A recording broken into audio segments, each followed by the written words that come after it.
салому алайкум дӯстони азиз.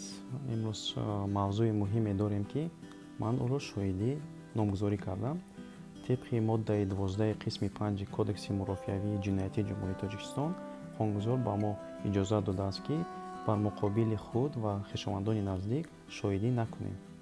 Хешовандони наздик тибқи Кодекси мурофиавии ҷиноятии Ҷумҳурии Тоҷикистон ин падар ва модар, бародар ва хоҳарон, фарзандшудагон, бобову бибӣ, ҳамсар мебошад.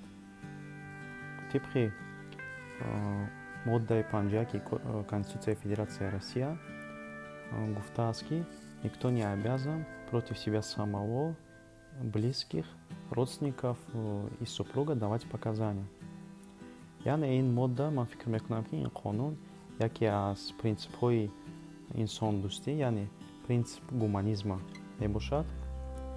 Лекин фаромӯш насохт, ки агар дар мавриде, ки мо шоҳиди ҷинояти вазнин ё махсусан вазнин шудем, ки онро бегонаҳо содир карданд, ин тибқи Кодекси ҷиноятии Ҷумҳурии Тоҷикистон моддаи 347 ин хабар надодан ё пинҳон надодан ё пинҳон кардан ҷиноятҳои вазнин ва махсусан вазнин мешавад.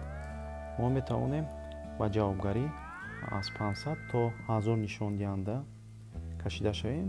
Хотиррасон мекунам, ки як нишондиҳанда 52 сомонӣ ҳаст, ё маҳрум сохтан аз озодӣ ба муҳлати 2 сол.